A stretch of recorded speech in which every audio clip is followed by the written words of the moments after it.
Good afternoon, everyone. How have I timed that? 21 seconds after midday. I'm getting better with the timing on these. This is good.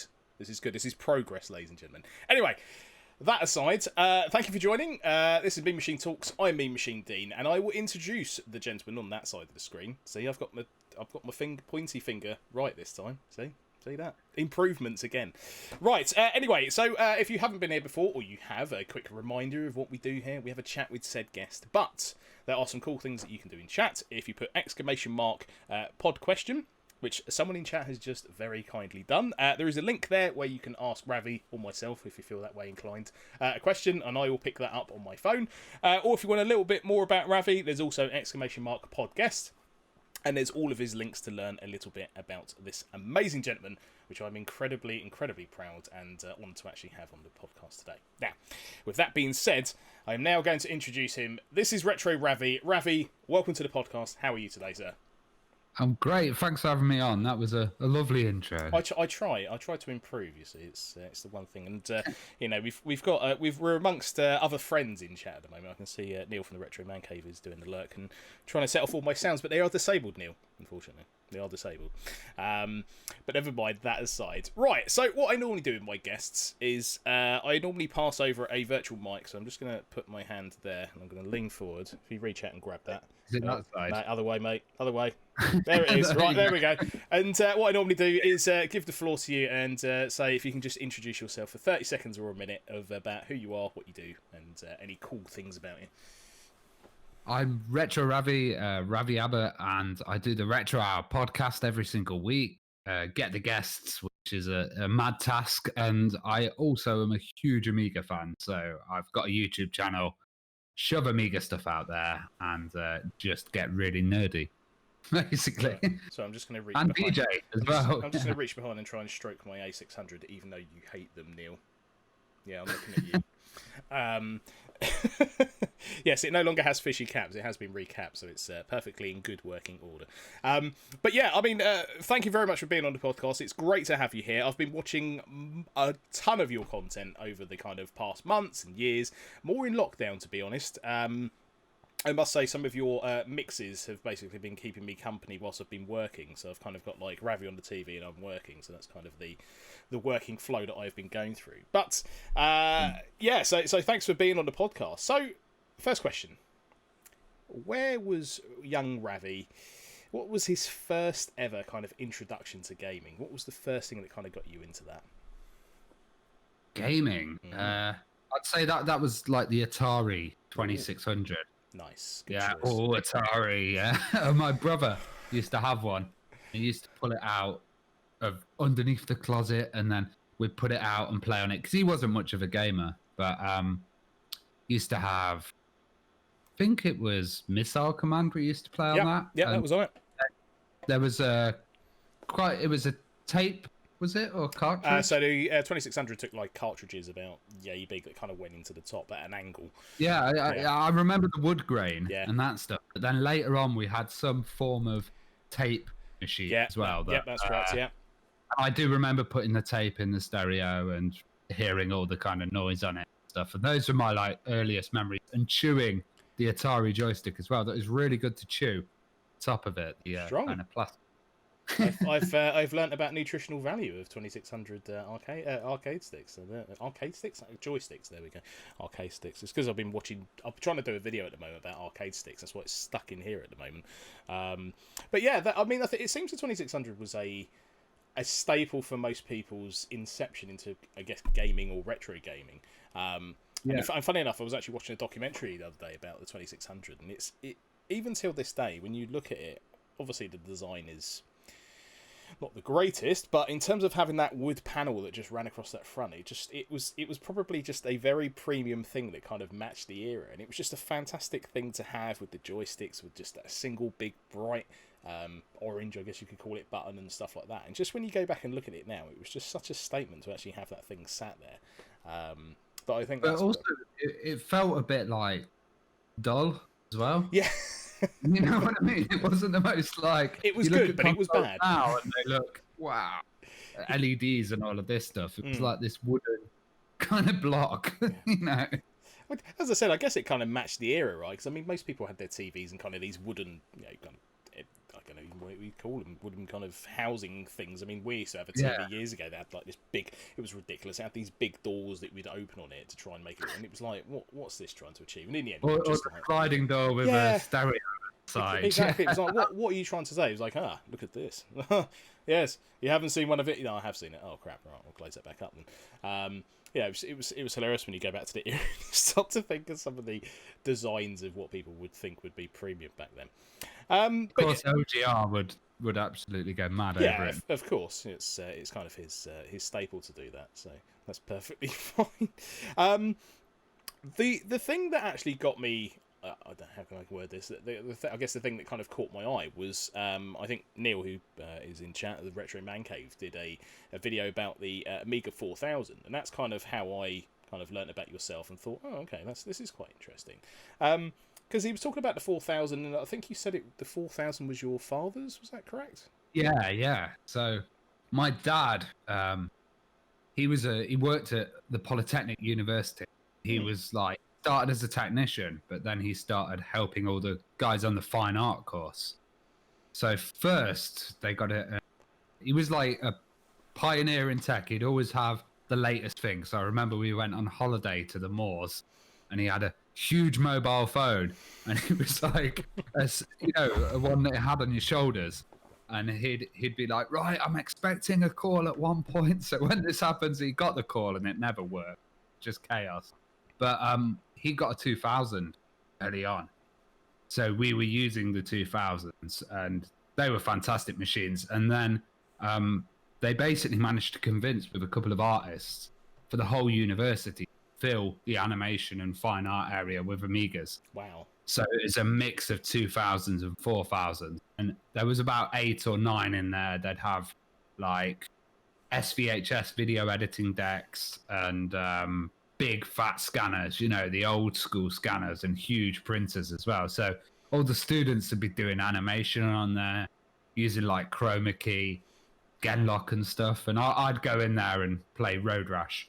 And good choice. They ended up chucking them all out of the university. So there was one point where the management decided to basically replace the whole suite with PCs. We drove past, and there was about 5 or 6 4000 stacked up outside the uni. So I was like, Dad, let's take them all. And he was like, I work for the uni. I don't want to get fired. Yeah, exactly. So let's take 2 and rip the cards out of all the other ones, or the RAM. That's how I got hold of it. So I love stories like that where things are just found on the street. I mean, you don't get much better than that. Or found out of a university that had decided to throw them away. I mean, I would love to. I mean, I've only got a 600 there myself, but I would love to play around with like something like a 4000 just to see how advanced the animation was, because that's kind of the background that I come from. We spoke about this off the air, and it'd be fascinating to actually see what you could actually do. I mean, I've seen some examples. I think at the end of that video that I spoke about, there were some examples of some of the animation that was on the screen. It looked, when you cast your mind back to that era and you look at what it could actually produce, it was absolutely first class. And it was mind-blowing. Yeah. And it's I guess this is part of the problem that I kind of see, I guess, with some modern stuff, is that things advance so quickly that you can never really take stock of what has been before. And that's why, like, kind of going back and looking at games such as that, which I'm showing in the background, which is Syndicate, when it came out, iconic, but now you kind of go back, and if you show it to kind of the modern era of gamers, they're like, oh, well, I can't buy loads of stuff and put add-ons in it and be awesome. It's like, no, play the game and enjoy it for what it was, But yeah, I mean, the 4000 looks like an absolute unit, and was it a video toaster one that you've got? No. So the video toaster wasn't available in the UK, right? But okay. What you'd have was a Genlock, which was basically you could, like chroma key, you could have the background green screen style, put video source onto the background, right, and then do weather or whatever. Nice. But like the students weren't really aware of these machines. When they came in, they were like, oh, what are these American machines? And then they'd all start using them, and they'd realize the power of it. But the reason that management and a lot of people kind of didn't like the Amigas was because of the displays. Right. So even if you had a powerful Amiga and you were producing something really nice, you still needed that fat CRT. And this is the point that LCD was coming in, and it just looked old, even though the output was probably a lot better if you had it going with a scan doubler or something like that. Yeah, so it kind of had loads of power, but it was in that old world, and that held it back a bit. Do you know what? It's funny you say that, because I remember the change from big CRTs, even TVs, to LCDs, and then obviously plasma TVs and so on and so forth. And I remember that change happening. And it was funny because when I was younger, I thought I was stupid because I would be looking at CRTs going, I'm sure the picture quality on that is better, but this is newer technology. And I'm going, hang on a minute, I don't get this. Like, what's going on here, guys? I'm now confusing myself. Like, this is supposed to be an advancement. I feel like we're taking a slight step back. Yes, we've reduced the form factor, but in terms of the actual quality, we seem to have taken a step back. So for a long time, I was looking at things going, hang on a minute, this doesn't make sense. Like, what is going on here? Obviously, as technology has advanced, that has now changed. But yeah, I remember that initial change, just looking at things going, this doesn't make any sense. Like, and they got huge as well. Like, I remember it was like you get like a 21-inch flat screen CRT, and the back would be like insane. And you'd be like, we're gonna put this on the Amiga 4000. Is it just gonna buckle with the weight of the kind of CRT? Well, it was so funny because, like, who was it? I think I don't know if it was my school or something. I remember this huge lorry pulling up, and we were like, what the hell's this? And I remember they had like a TV that big pull up, and no word of a lie, there was like 4 guys in the front of the cabin of this van, and we're like, okay, what the hell's being delivered? And suddenly this box came out, and it was a TV in it, and like you said, these guys were literally struggling to lift this thing, and I'm like, what's it got in it? Like slabs of concrete or something? And it was only until like it was unveiled, and I'm like, what is that? Like, what? How far do you want to see? Like, how big do you need the tubes to be? It was just, like, as you said, it's just insane, and the weight of them was absurd. I'm surprised they didn't bring a cherry picker with them to just pick it up and then sort of deliver it that way. But yeah, and the noise as well, like the noise in the studio, where you'd and they'd all go on, and you'd have 20 CRTs, and then you'd have like 10 4000s all going. It would sound like something totally crazy. If static no is one your would have thing, that in the office these days. Exactly. If static is your thing, it's definitely what you want. Is a massive CRT. And then get a dot matrix printer in there as well. Tremendous, tremendous. It's just what you need, especially if it goes wrong and then you got to redo it all again. Like, such good memories. I'm glad we've advanced. So yeah, exactly. So going back to kind of your gaming history. So you have I think we'll say a love affection for the Commodore Amiga, as we've already established. So where was that kind of introduced, like you said, through your father, or had you had an interest in the Amiga beforehand? You kind of advanced up to that 4000. It was mainly introduced by my dad. So he did it in a creative kind of way. So it's like, here's deluxe paint. Sit down, look, you can do an animation. Showed me how to do all the frames and stuff, and I did a few of them. But then I realised, I can play Road Rash. I can play these other games that kids are talking about who have Mega Drives, who have stuff like that, or Master Systems back then. Yeah. But yeah, it was kind of like that. And then he had it in this loft room. So I used to go up in the house. We had our loft converted. There was this like 80s government grant kind of thing, convert your lofts. So we got that done, and then that would be where the Amiga would be. So I'd go up, I'd load up the 2000, and I'd find pirate games, kind of put them on there, and not really let my dad know that I wasn't doing animation, creative. A little bit of cheeky X copy, but yeah. Yeah, totally. Just what was flying around the local area. I don't think I've met someone yet who had an Amiga who doesn't know what X copy is. And they always say it and wink at the end, because everybody knows. Everybody knows. Well, we didn't use X copy because we had everything was cracked beforehand. So it'd just be like, which version crack is that? Here you go. Cool. Right, off we go. Do you know what? I guess in villages and stuff, X copy really city. Yeah. Like, yeah. It's funny because I cast my memory back, and every so often, like I pull out a ROM or something like that on a Raspberry Pi I've got down there. and I forget about some of the cracked menus, like you know, and how can I put it in a PC way? Very intriguingly designed some of those are. I seem to remember one that was very graphic, and I can't remember the name of the game actually. But yeah, it was amazing how much detail they would go into some of those animation screens on the crack screen of all like the different things that you could do to the game before it booted. And I was just like, you guys are spending way too much time on this. Cool, sometimes a bit weird, but interesting at the same time. So we'd get ones from the rival cities. So like I'm a Forest fan, and Forest versus Derby. So we'd get one saying from Derby saying Forest suck and everything. So when you put it in at the beginning, it would have an intro that would be insulting your hometown and your team. Oh, that's amazing. I didn't even know that kind of stuff existed. That's brilliant to learn. Loads of football rivalries within scrollers. Wow. I've learned a whole new thing now. That's brilliant. I feel like I need to get like a load of those now and stream them. That would be fantastic to see, actually. But yeah, you'd probably have to hunt through and find some of the more obscure groups. But I remember Paradox ones. There was a few ones, and Ministry as well. Yeah, I remember those. Yeah. I remember the Paradox ones very well, actually.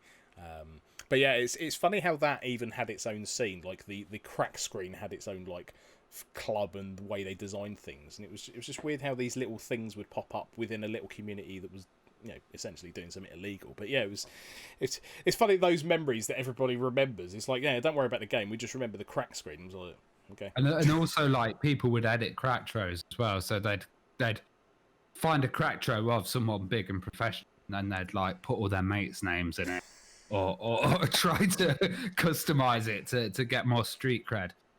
Amazing. And then just hand that around and be like, hey, look how awesome we are. And they're like, no, we did that. It was like, well, did you? It's kind of illegal. You don't really want to own up to that, but it's fine. That's really cool. That was something I've never known about, that even rival football clubs would be involved in insulting each other on floppy disk format. That's incredible. I've learned something today.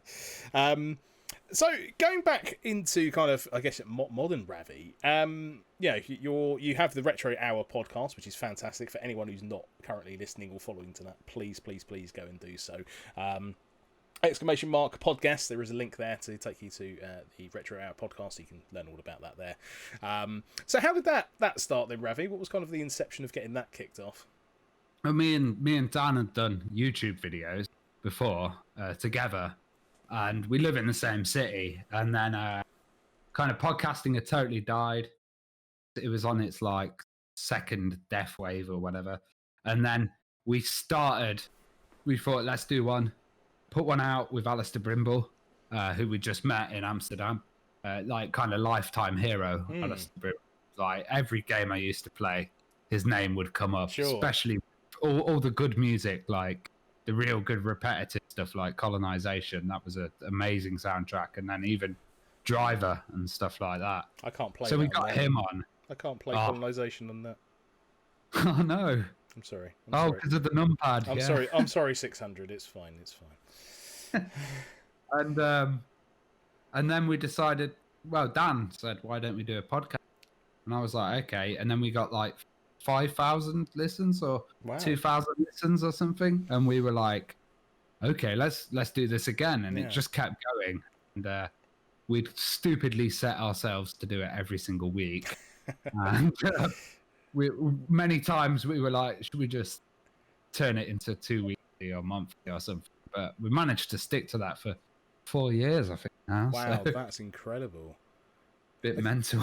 Yeah, I mean, especially to send it to that kind of cadence. I mean, yeah, for me, it's me and you are the person helping being the guest. But I guess it kind of helps when you've got someone physically there, because then if you haven't got a guest that week, you know, you could take a subject matter or something like that and kind of keep that conversation going. But yeah, even so, to stick to that kind of cadence is a real upheaval, and I can tip my hat your way, because that is certainly something of an achievement to do that. Well, I think Dan works in professional radio, so Dan's really used to broadcasting every single day. So he can just come and kind of get that out there, and then I'm used to getting really nerdy once a week. So once a week?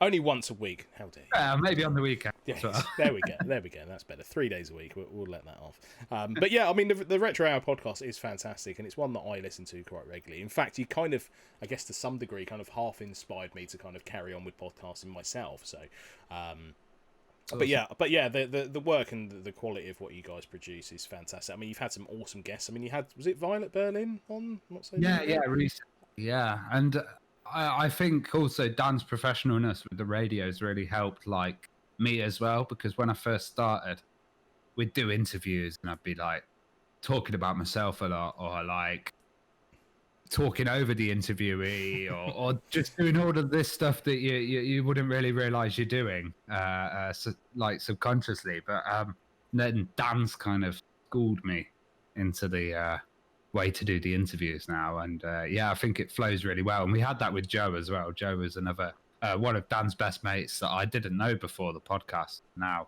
I consider him one of my best mates as well. That's so cool. It's brought us all together.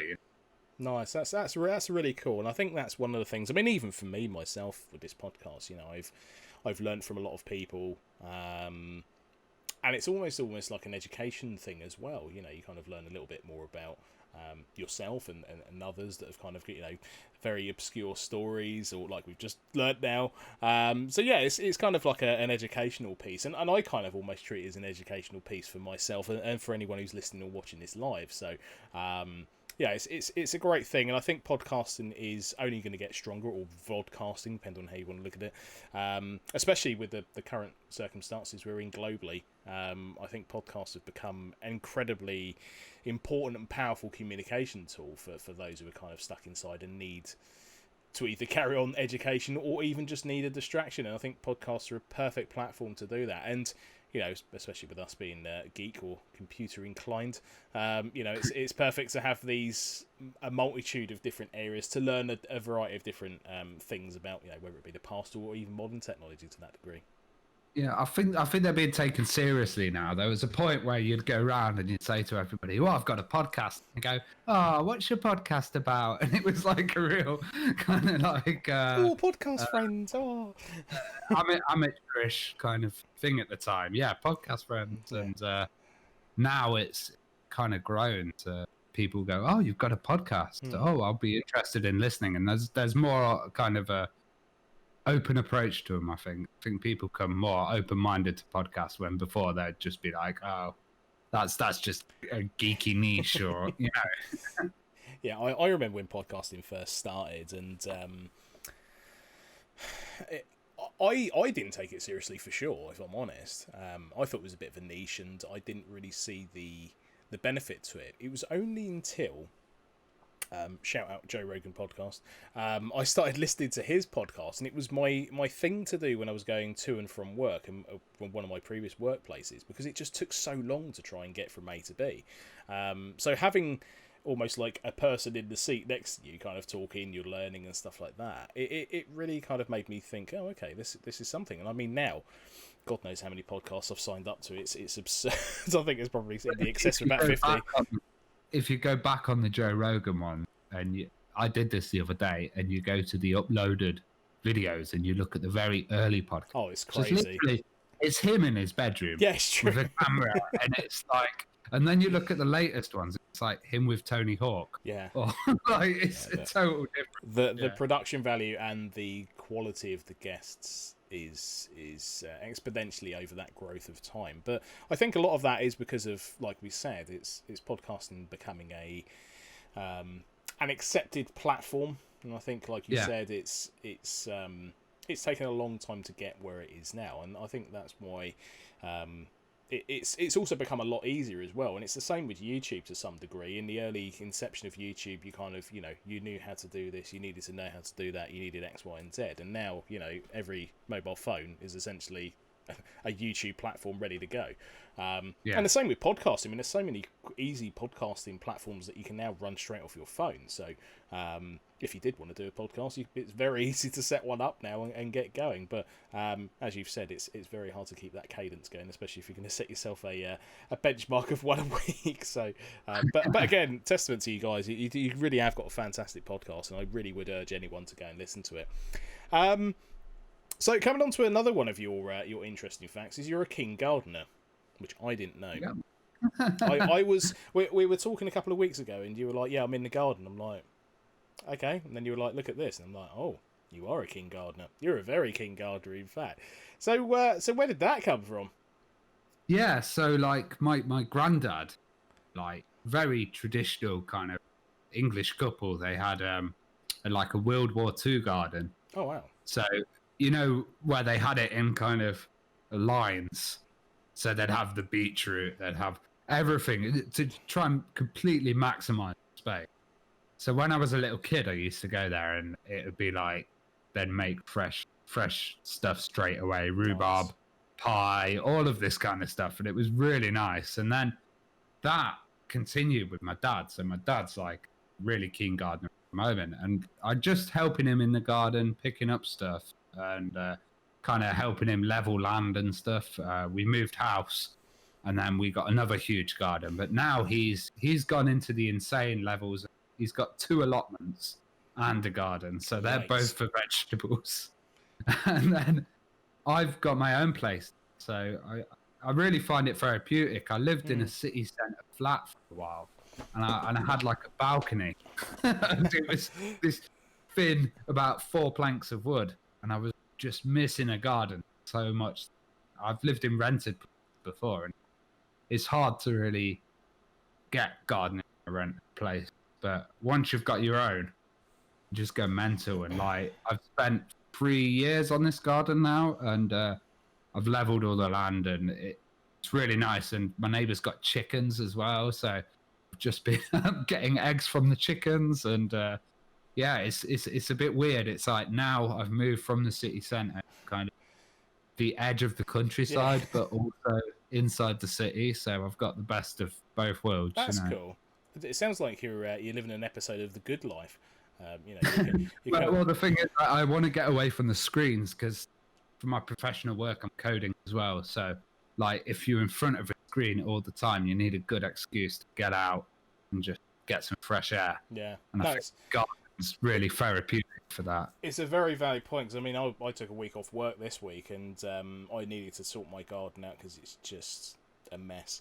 And it was funny because, like, after an hour and a half, I was like, I get why people enjoy this. Like, my mum is ridiculously into her gardening and stuff like that. I mean, she hasn't got a huge garden, but what she manages to produce out of it is astronomical for such a small space. But yeah, it's one of those things where, like you said, I think we're all slaves to the phone and to the monitor screen. Yeah, and it's nice. It was a bit of a shock to the system to be outside, A, doing a bit of manual labour, which I then paid for the next day, and then B, actually, you know, being outside in the fresh air, although it did absolutely tip it with rain. But that aside, it was good to actually get outside and do something that was not electronically minded to that degree. I think it's the only time my phone gets a rest. Because what I do is I put a podcast on whilst I'm gardening, and then listen to that, and I'm not checking messages, I'm not responding to anything, I'm just getting on with the task at hand, and it really helps. Yeah, and it also helps with the fitness as well. Digging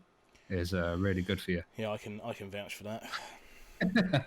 My back has not forgiven me for that yet. The back page, yeah, exactly. I was yeah. about to say that. Once you get back into it, you do get to make some pains for a couple of days, and you've got to just push through them. Yeah, But then the benefit is you get fresh eggs. You've got chickens. I mean, like, you know.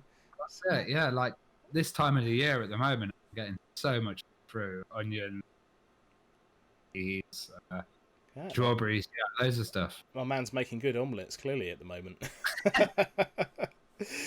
So one question I want to ask is, I asked you before we came on the air what your favourite game was, and I've got Syndicate running in the background. So, yeah. So what made you pick Syndicate over your entire gaming history? You picked that. That's what I want to know. Syndicate, it's the free roam. I never had that ability to completely ignore the kind of mission and just go mad, do what you want. Like, my favorite thing would be the Persuader tribe. I was just about to say that. Yeah, getting huge armies of like 50 people with all killed cops guns and just marching around the area. Or like some of the agent battles as well were so fast. But I love the dystopian theme of having a a chip inserted into the back of your head. Mm. You're walking around in normal life. I could kind of see that happening in Britain at the moment. A chip in the back of the head, and then Going a straight to the gun. pub, yeah. Yeah, and then a gun going off, and then suddenly your whole reality brought out into what the actual reality is, which crazy cyberpunk world with corporations running it and stuff. And I just thought it was such a good theme, and also the graphics were so well done. Like the art on it, the advertising with the girls, and like the way the agents would look. Oh, it's just a beautiful game. It was I think the actual thing that caught my eye was the level of animation in the game. I mean, the intro sequence where you see, spoilers if you haven't played it. The music, the intro, yeah. The intro sequence where you see the guy get run over and then like kind of dragged in the car, and then they put him on that big platform thing where they start replacing his arm for a robot one and then programming it. And I remember like seeing that for the first time. I was like, "This is amazing! Like, what's going on here?" And then, obviously, as you play the game, you can then like add things to your agents and stuff. And I was like, "This is ridiculously good." Like, and as you said, like I remember using that Persuadertron. For anyone who hasn't played it, basically you get like is it a gun? I think it's a gun. It's kind of like a magnetic psychological. Yeah, so basically you walk around, basically convince people to join you, thus being why it's called a Persuadertron. And then basically, as Ravi's just said, you can basically end up with like mass hordes of people that you could just storm around and do stuff with. It was a crazily good game, but as you said, the learning curve was very steep. I never actually finished it myself, but no, me neither. I remember getting to final levels. Yeah, some of the later levels were just insane. I mean, I remember like you'd start and there'd be like 4 other agents just be like, "Oh, you're dead." Oh, you'd just be with miniguns going. Yeah, just spraying everything in sight. But it was a brilliant game, and it was ported to so many different platforms. I mean, it's. I mean, I had this discussion with Stu Cambridge, who was on my last podcast, and we were talking about kind of going from the main platform it was released to and how it changes when you go to different ports and stuff. And funny enough, I always looked over the Mega Drive port of Syndicate, and it was only until recently I kind of went back and played it, and I was like, it's actually not bad. I mean, obviously, it's not as graphically advanced as the Amiga one, but in terms of playability, it does what it needs to do. It's still got the animations and stuff, and it's still kind of trying to do the music. But yeah, as you said, the music in that version was, so it was just... And they had a American Revolt as well, which was an add-on pack, but that was nicer on the PC. But I also liked Syndicate Wars actually afterwards. I thought that was really cool on the PC. The PlayStation port was a bit because you had to use the pad. Yeah. But all the other Syndicate games I've not been a fan of. It's one that they need to bring back. Like they had this thing called Satellite Rain, which was a modern version of it by the same developers, but the AI was like the dumbest AI. You'd have to run back, get you guys, and prevent them from running into walls and stuff. It was like, this is 2019. You know, surely you could have better AI. Guys, they did this nearly 30 years ago. Come on, you can make this work. Like, come on, guys. Yeah. But no, I mean, to be fair, most Bullfrog games were very good. In fact, off the top of my head, I can't think of a single one that was bad, which I think is a good sign. But yeah, I mean, I remember playing that with my dad, and it was a fantastic game. And I think, as I said, I think it was so different to what was currently out there at the time.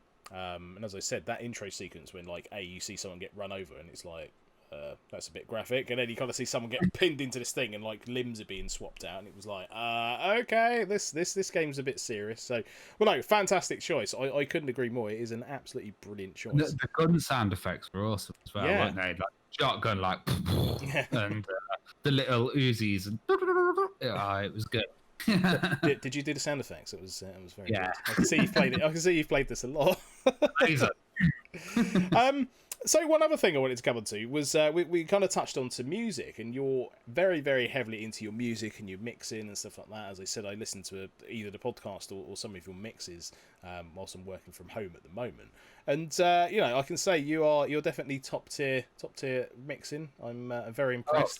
There was a lot of Amiga games that I saw, and you were kind of taking some of the themes and mixing those together. And I was like, I like this. I like this a lot. I want CDs. I want playlists on Spotify. Like that's where I want to see this eventually. But I guess coming back into that, where did you kind of get into that? Because I mean, you do a multitude of different things. So where was the kind of music introduction come from? Well, when we were younger, it was all UK garage, Inside, all that, yeah. And used to do a bit on the pirate radios, but that was all using vinyl. And that was quite hard as we couldn't really afford the really good decks. So we'd have all the belt drives instead of direct drives. Right. You have to be using your finger to keep the speed consistent. So you'd be mixing like that. Amazing. And tweaking it. And got quite good at that. But then I'd always play around with mods. And they released this awesome software, Pro Tracker 1210. And I guess I've been using that for about 8 years now. And I've done about 40 mixes online. So practicing on that has really got me consistent. And also knowing all the tunes from demos and mods stuff as well. So I recently did a gig for Nova Demo Party online, which was quite nervous actually, because that was like a demo party and you've got all the sceners there and you've got quite a few people that wrote the tunes as well. And then when I was mixing it, they were all really impressed. So I was like, oh, glad I could do that. But yeah, I have done some awful mix past as well. But hopefully I'm going to produce some, maybe like a mix CD or MP3 that people can download. I would love that. I mean, I think the ultimate goal would be if that could appear on Spotify. Like, to be able to have that playlist on Spotify would be amazing. I was thinking, like, you know, the now, that's what I call music. Now that's what I call Amiga. Yeah. That would be brilliant, actually, especially if you styled it around the same kind of look and feel, actually. Although, that's what I mod. Yeah, exactly, yeah. So, I guess going back to your kind of pirate radio days, was you actually using an Amiga to mix then, or was you using something else? No, that would all be vinyl. Right. Yeah. I didn't make the connection in my head between Amiga and modern music. Maybe if I had, I could have sampled stuff. Yeah, that's kind of what I was asking, yeah. Yeah. But so, no, that was mainly expensive vinyl from the pirate. White label. Yeah, because I mean, I was looking at your setup of what you use currently. So you've got, I don't know which Amigas there. So you've got 2 Amigas and a mixing deck on top. Is that right? Yeah, just behind me. There we go. So it's 2 Amigas, and there's a few mods on them.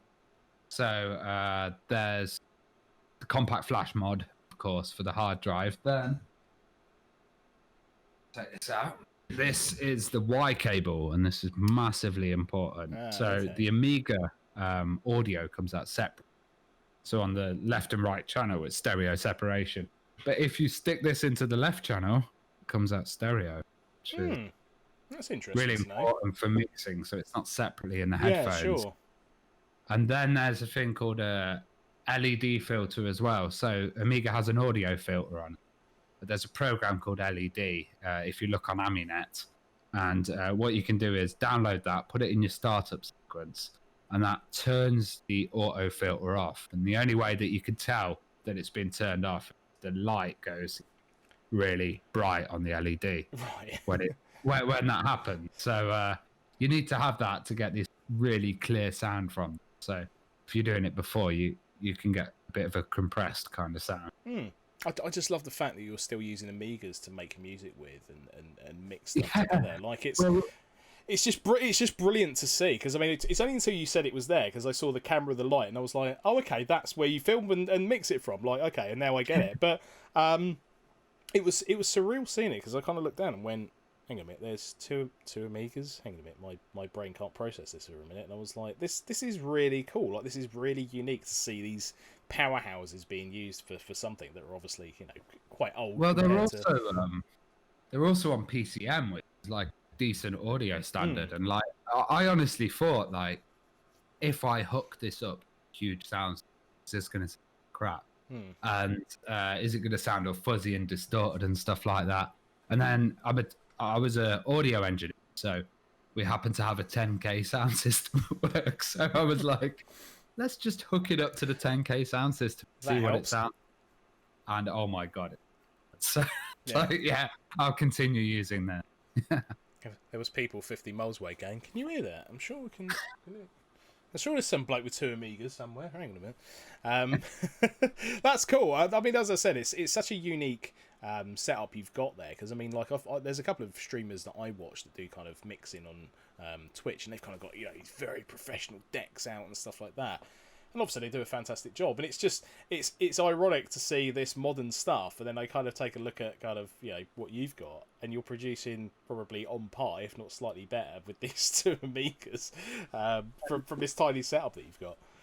And I love having the visual output of the tracker, because I find when people DJ online, it looks really boring because all they've got is the deck. Correct. There's nothing going on, no movement or anything. Sure. But then you've got trackers and it looks like Matrix or something going on a couple of screens. So yeah, no, it's a very cool setup. For anyone who hasn't actually seen it, I would advise you to go and have a look. 8-bit mix, as it's just been put into chat. Click on that link and you'll see all of the amazing stuff that Ravi gets up to with his 2 Amigas. So I'm just having a quick look at my phone. There's a couple of questions have actually come in, and one of them is actually music related. So Roxol asks, how does mixing on the Amiga differ to traditional methods? Good question. Mixing on the Amiga is much easier, I find, because I got used to CD decks. CD decks kind of a consistent time code. So as you said before, you've got to mix with your fingers, and it's all changing. But the Amiga stuff is constant. It stays in that time signal. So you can, once you've got it mixed, you can kind of leave it to go and then fiddle around with it. And the best thing about it is there's not many music formats where you could take the drums out or just take the vocals out or take certain instruments. So usually you'd have to filter it out, or you'd have to find a point in the tune that there's a clear instrument there. With the Amiga stuff, you can do that. But then there's also disadvantages that every tune is probably made at home by a 14-year-old kid. So there's not much kind of understanding of music and the structure of music. So sometimes mods can just slow down in the middle of a song or speed up, or a loop will be done incorrectly. Right. And then you have 4 incorrect loops. Will sound awful, So you've got to bear in mind what tune you're doing. Yeah, I was going to say, it must be really difficult, because obviously if you're not, as you said, if you're not taking, I guess, your own stuff, and I've been guilty of this with even games, like you take stuff and play it, and suddenly you're like, oh, this isn't reacting how I'd expect. I need to now make this up on the fly to fix this problem. And it must be difficult. But I mean, as you said, you command the Amigas in such a fashion that you almost forget they're there to some degree, and it's only until you kind of spot the 2 units sat there, and I was like, this is surreal to see this, but it's awesome. It really is awesome. Are they 2000s that you're using? Yeah. No, 1200s. Oh, 1200. Oh, okay, cool. You could do 500s or 600s, but they're just what I have. Yeah. See, Neil, 600s, they're still useful. Yeah. Yeah, because they're a lot lighter as well. So I've taken out the floppy drives and stuff to keep them light. You've made them like a rally car. You're trying to strip them down to make them as streamlined as possible. If I do a gig, I have to carry them all around Sheffield or something. God, that must be quite strenuous on the old back. But then again, you do gardening, so you must have a strong back by now. So, but no, that's really yeah, exactly. Speaking of which, Neil from the Retro Man Cave has asked a question.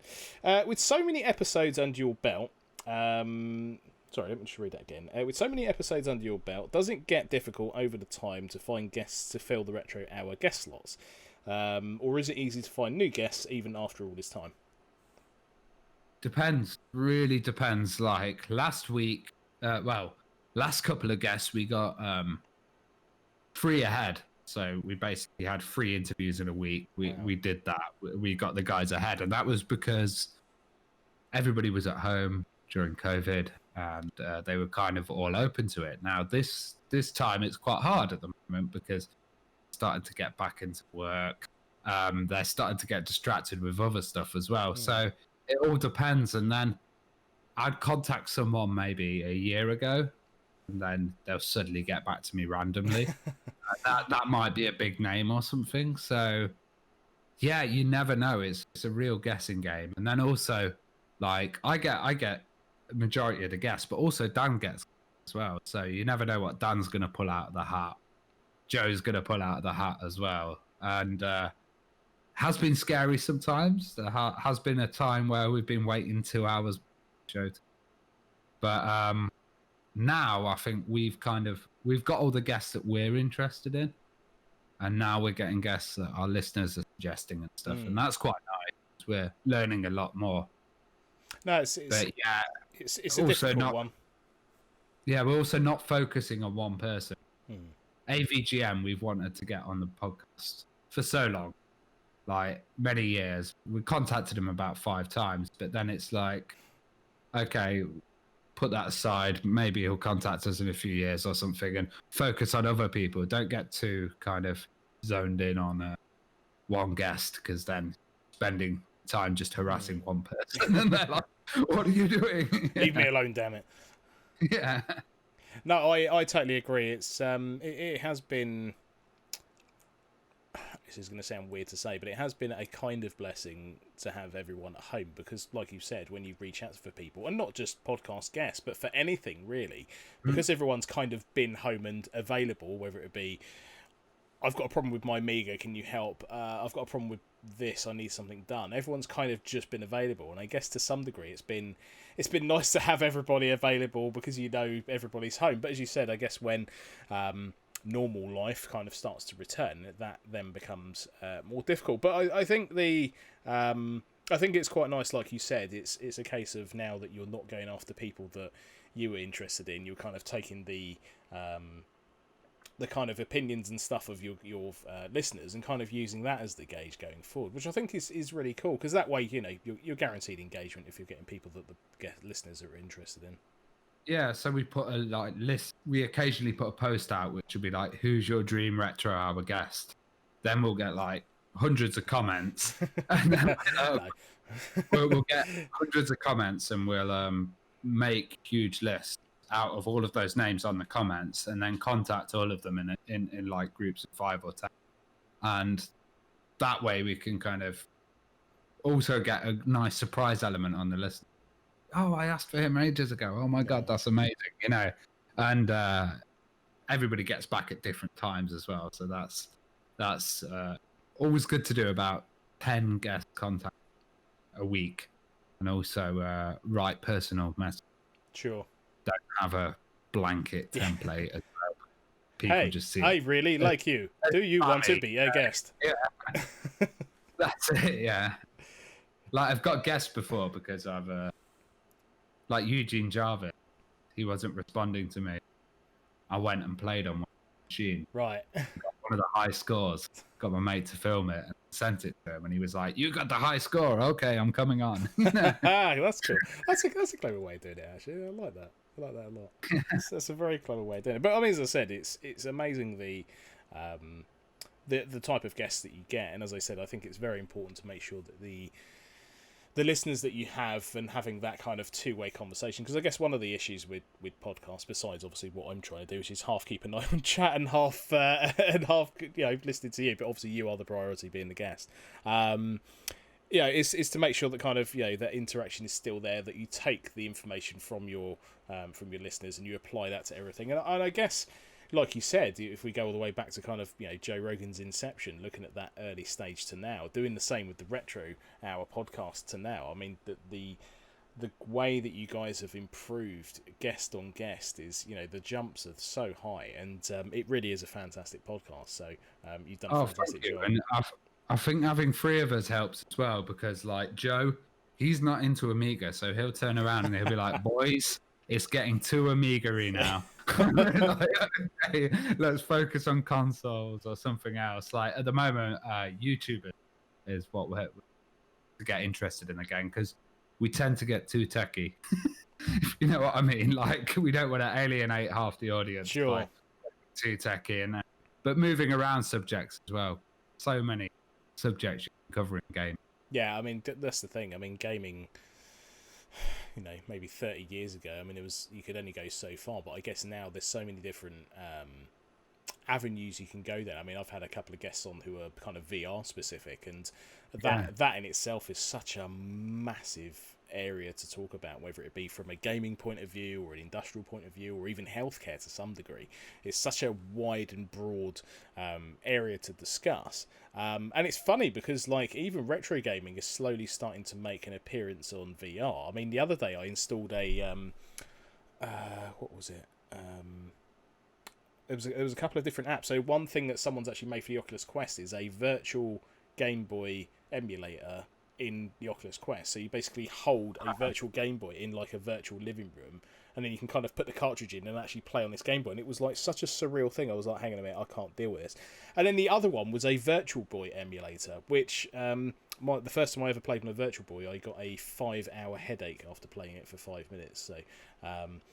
So I'd still. Well, we had that, oh, sorry, go ahead. I installed it and then was like, do I really want to do this and bring back the headaches? And I was thinking, when it's earlier, it's newer technology, to maybe it won't happen. So I haven't actually tried it yet because I'm too scared to do it. Well, we had that VR place called something Quest or something. It's like there's virtuality in the 90s, but it was all medieval themed. And you'd go in there, and the only experience we had was our friend went in there and he actually got a seizure on one of the VR units. Oh my goodness. So like everybody was like, don't go there, you get a seizure. Because it was just 2 CRTs right close to your eyes. Gosh, yeah. I guess that's the advancement from CRTs to modern tech. There are some benefits, but yeah, I mean, again, like VR is such a massive area to go into, and I mean, I've learned an awful lot by having a couple of VR guests on my podcast. But again, I still find it funny that no matter what the technology moves to, whether it's modern PCs or Raspberry Pis or VR, retro gaming is still so important that people still decide to make it work on those platforms, and it's just hilarious that still exists. Even like they're like Google DeepMind, they're training the big AI machine on retro games, like just to work out the logic and crack the game. Like, yeah, I saw. Wow, that's amazing! You never thought that I saw a one futuristic Skynet AI would be playing pop. Yeah, exactly. I saw one thing once, and it was teaching. It was a computer learning how to play the first level of Super Mario Brothers on the NES. Yeah.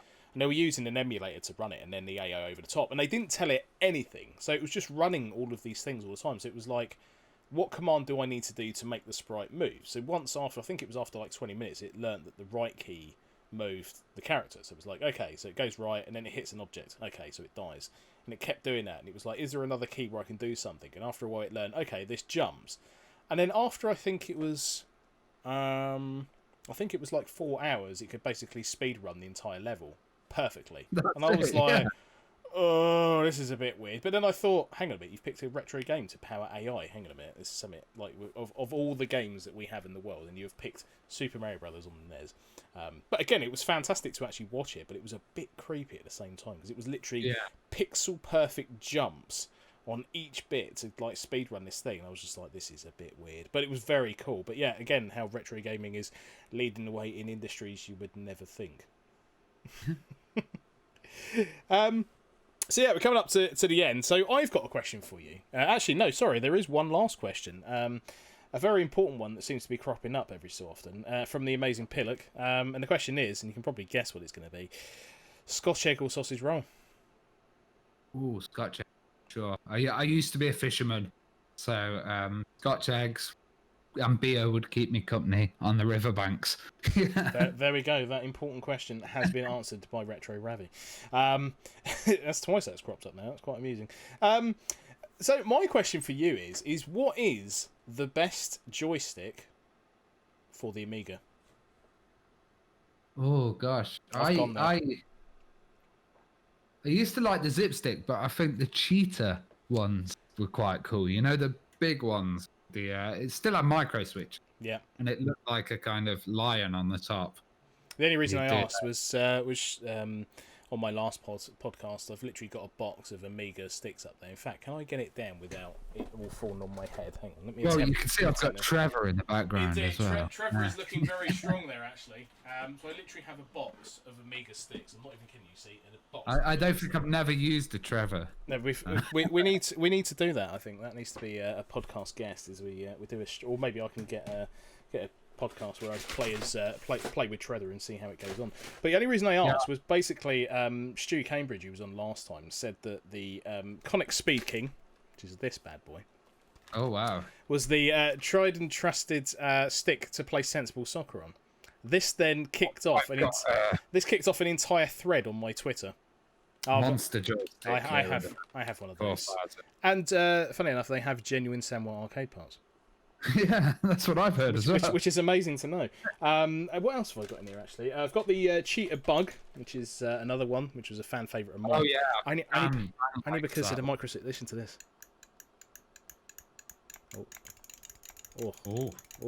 Oh, so micro switchy. And then what else have I got in here? The other one that is the MVP is... I think this is a zip stick. But not many people have seen a zip stick with pink buttons.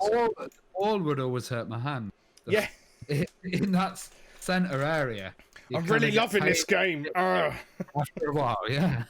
Passive aggressive whilst playing a game. But, yeah, that's why I found the cheater easier, and it also had really good suckers, so you stick it on the table. And it's not going anywhere, especially for stuff like Wing Commander. Like you need that control, that fine art. Sure, that good grip. Yeah. But yeah, that was the one thing is it was amazing the plethora of joysticks that were made during that era. Like it was just insane. And I remember like there used to be a local shop in Slough basically called Slough Computers, ironically, and it used to do Amiga games and stuff. And like you used to pop in like literally every week and see like the latest game that's out. They'd have like these big TVs and you'd see like all the games running.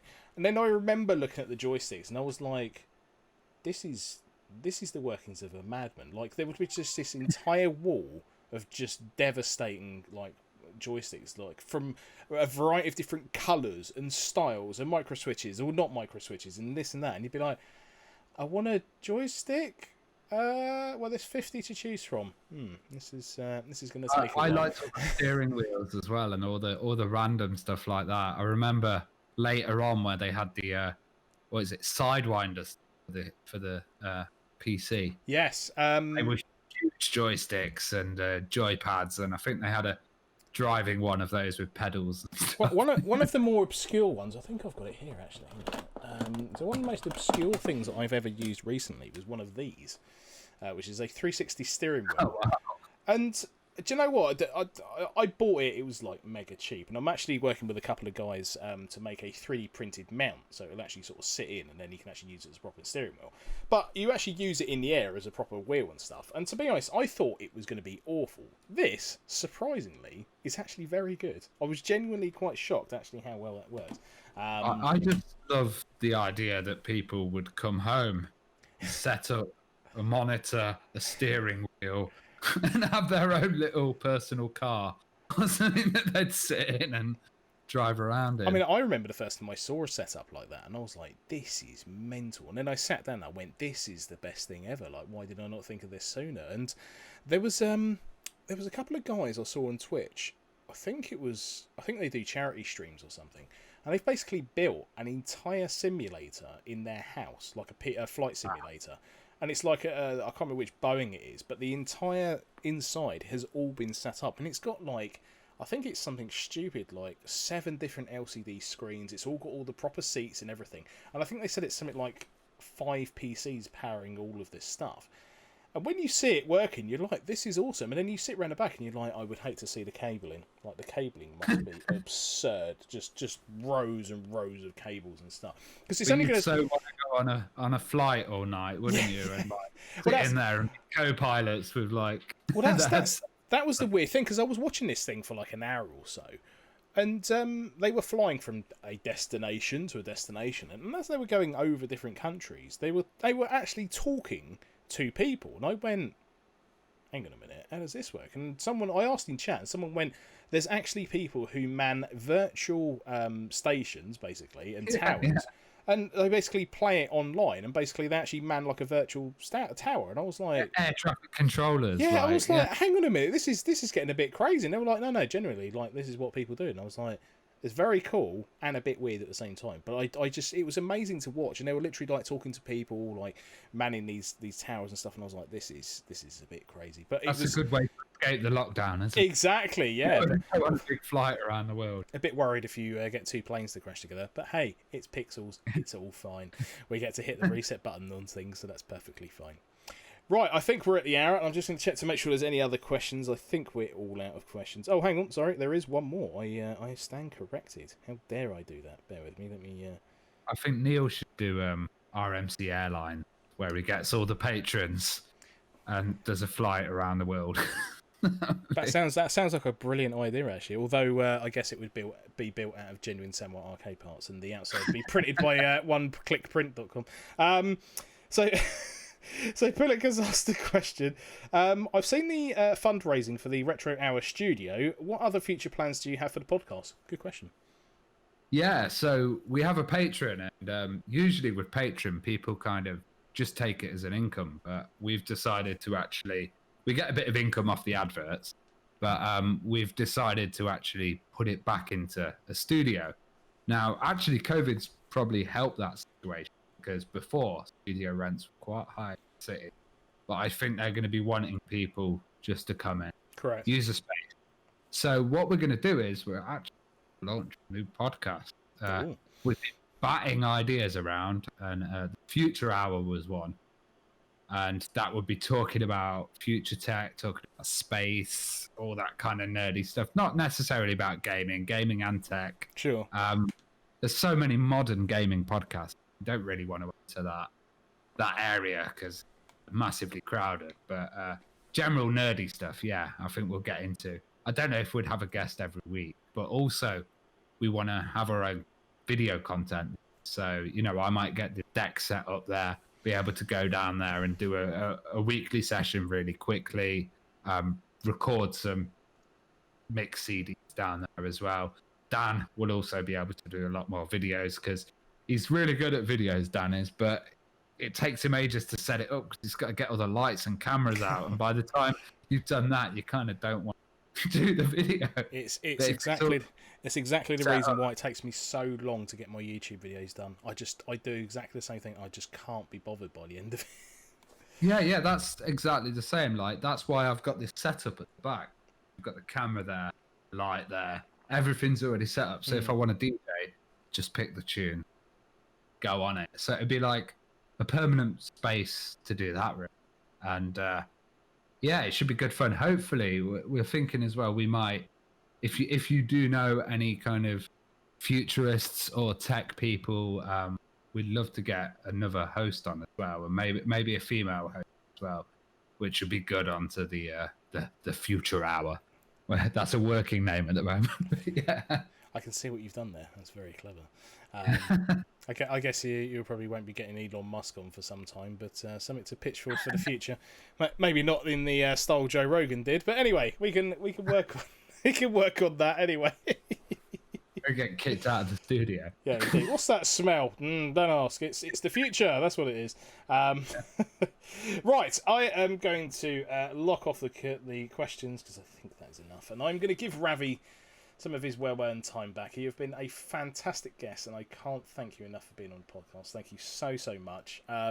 For those who are currently in chat, if you do want to learn a little bit more about Ravi, !podguest, and you'll get all of the links to him, which is the 8-Bit Mix, Retro Hour, and also his Twitter. So make sure you go and follow, like, share, do all that amazing stuff that you guys always do anyway.